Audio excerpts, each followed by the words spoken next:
Greetings friends, Steven here, and welcome to episode 11 now of Gamer Hall, my very own YouTube video game pickup series. So for today's backdrop item here, we've got Mega Man, the comic by Archie Comics, issue 20 already, wow. Yeah, it's a pretty good series actually. It's getting interesting because they've kind of diverted from the original Mega Man story a bit, and they're sort of going with their own thing, which is pretty cool. It's nice to see what they've been doing with it. Basic back and board thing here on it.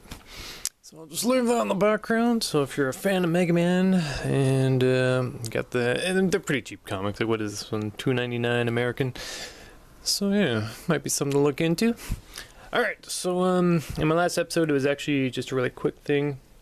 I wasn't expecting to get a whole bunch of games today like I did, but I did. So I figured I'd throw episode 11 out.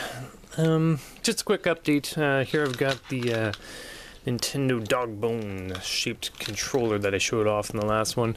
Just want to say it's a pretty cool controller. I was using it a bit. It's pretty darn comfy. Definitely worth picking one up if you can find one. As you can see here, I paid about 15 bucks for it. Yeah, the episode number 10, I didn't mention it. I mentioned it in the comments or the description, but I paid about 70 bucks for all of those things. But actually, I exchanged a couple today, and I'll get into that in a bit. Let's see, just while I've got this controller here, this is the controller that comes with the Retro Entertainment System, which is what I've been using to play my original NES games on. And this controller too is actually pretty good. And like I said before, when I was looking at the system itself, you got your BA and your auto attack DNA, or like rapid buttons. And yeah, obviously it's this is probably more comfortable just because your fingers have the rest, but this one's pretty cool too. So yeah, neat system, kind of crappy sound though, so I'm still looking to probably just fix up one of my original Nintendos, so I'll have that to use instead. Alright. Oh, one more thing actually. In that episode also I was showing off this Rockman 2 original Famicom. Now I just want to point out that you can't actually play these on the proper Nintendo unless you've got this game converter thing here. This is a game I've had in my collection for a while. Yeah, I don't know what game this is. It looks like that. I love how these Famicom games, all of these not all of them, this one just has the general blah blah blah, but this one actually has a bit of game information, which is pretty cool. It's like a super mini instruction manual sticker. But what you need to play one of these, unless you have some sort of aftermarket Nintendo that can play Famicom games, is you need one of these funky game converters. Where as you can see, it's got the original, like you put the game up there, and then this is the traditional sort of contacts for our North American Nintendos. So you just put this on there, and you're good to go.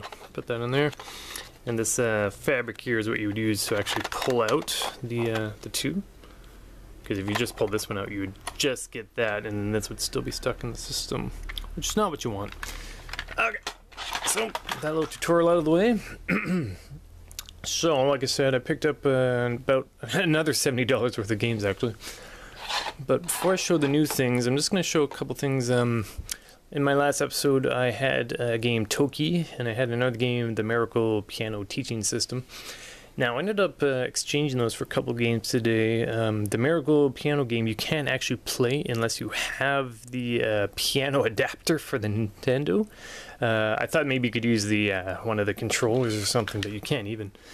So that's kind of lame. So, you know, it was an okay collectible game, but as a game that I can actually play, it's kind of useless to me because I can't play it. So I exchanged it for a couple games, and I also exchanged Toki. Just because I found it for a better price elsewhere, which I'll show in a moment. But I'll show you the two games I did get for them. And game-wise, I think it's probably a much better deal for me. First we have Super C by Konami for the Nintendo. This is Contra 2. Now, definitely stay tuned to my channel here because I'm about to shoot a top 10 NES games episode. And I can assure you that this is going to be in my top 10. If you don't own Super C and you collect Nintendo games, and you're doing it wrong. I mean, you need this game. Some people say original Contra is better, but you know they're wrong. This is the best Contra on Nintendo, definitely try and get one of these if you can. This specific cartridge is a bit damaged. There's a little scrape there. Top sticker's a bit gnarly. But surprisingly, I was actually looking for this game earlier today, and I couldn't find it anywhere else. But the one place I got it where it's a bit damaged. I wanted to get like a better condition one, as you can imagine, but this was the only cartridge I could find in all the stores I know of in town here. So, it'll do for the time being. I've got a copy of Turtles 2, which you'll also see in that episode tomorrow, spoiler alert. And it's pretty beat up as well, but, you know, when it comes to games that's good, you know, you gotta have a copy you can play, even if it's not in the best shape. Until I can trade up, you know, you just gotta have it. And follow that up with Star Tropics 2, Zoda's Revenge. I think this is straight up by Nintendo. I've never really been a Star Tropics fan. I've never actually played them really, but it seemed like a not too common game, and we all know how popular the original Star Tropics was, so it's definitely worth my time to invest in the sequel. Alright, and just for the trouble there, when I was exchanging games, I also picked up for $5 Load Runner. This is by Broderbund again. Broderbund, yeah. It's a weird company name. Doesn't, I don't know.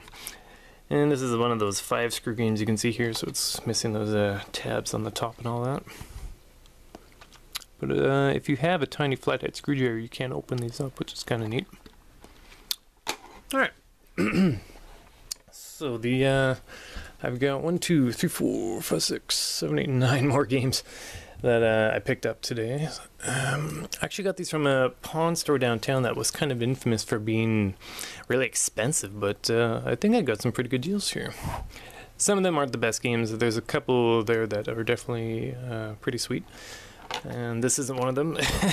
The Uncanny X-Men for $5.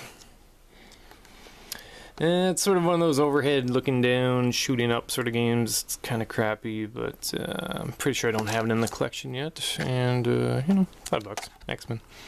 Sometimes I'll buy the game just because I like the cover art. This one's pretty cool. Well, it looks like it's by LJN again.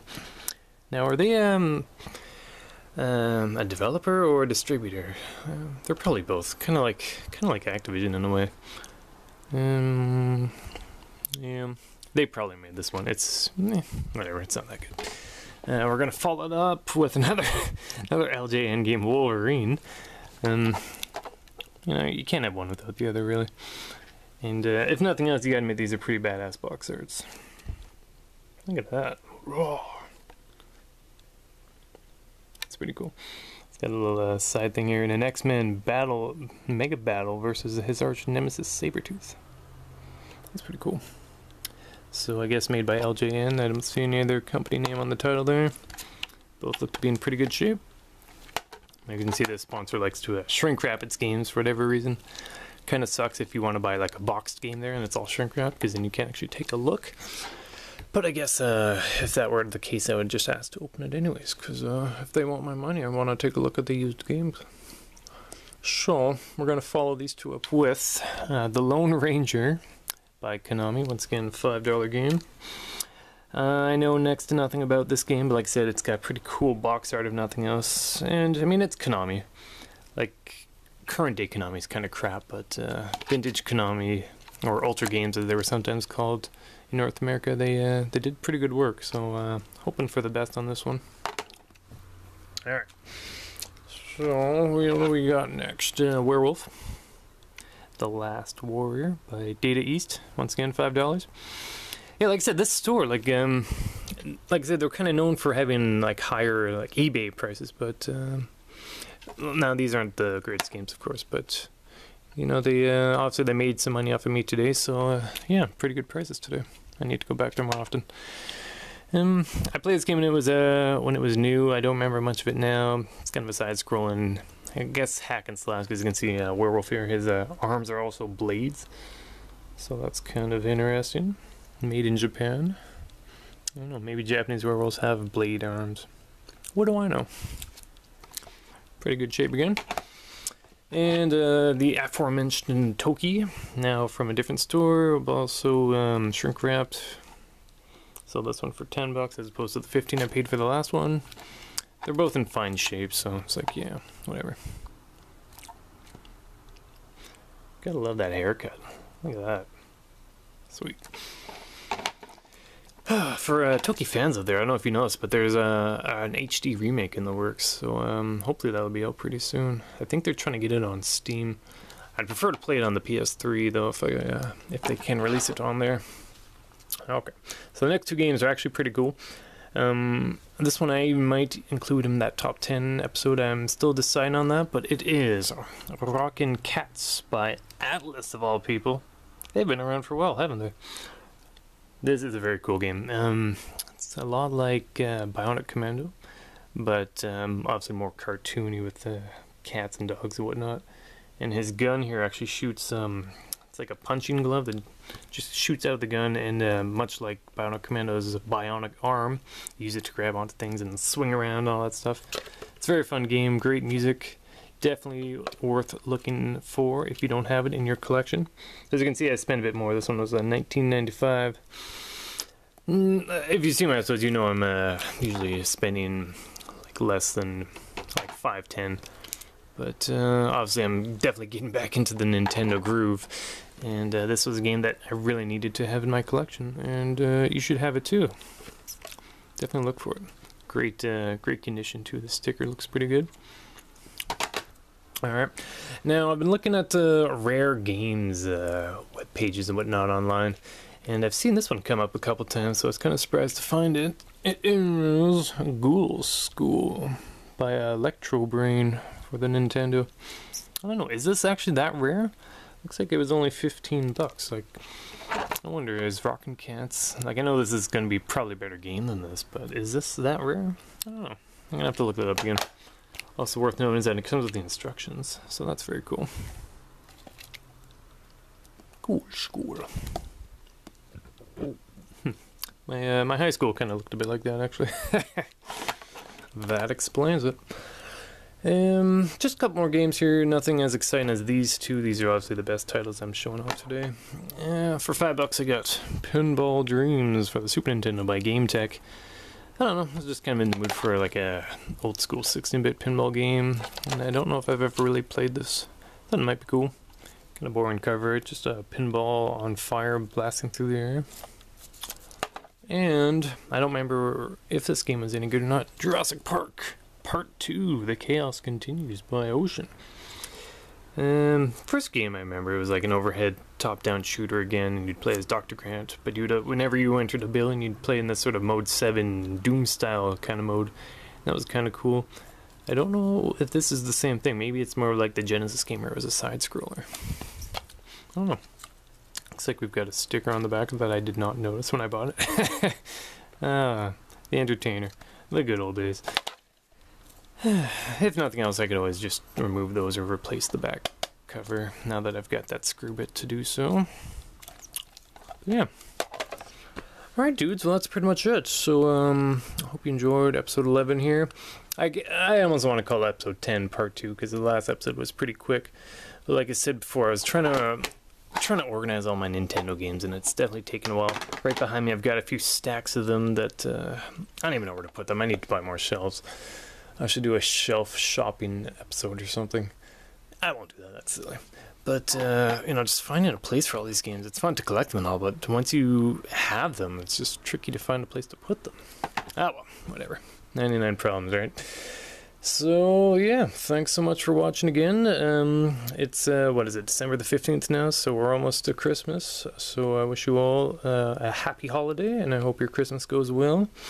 And I'll see you soon. Definitely, like I said, stay tuned to my channel here when I will be doing that top 10 episode with a friend of mine, an OG friend of mine who pretty much I grew up with. So like a lot of these games, like he's played as well. So it'll be like this. I know he's gonna recognize these two. This one, like we play this all the time. This is easily one of the top 10 Nintendo games.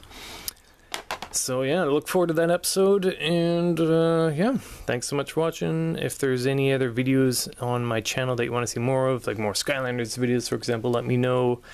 I kind of stopped playing Skylanders. It was fun for a while. It's kind of fun to collect the toys more than it is to play the game. But yeah, so have a good night.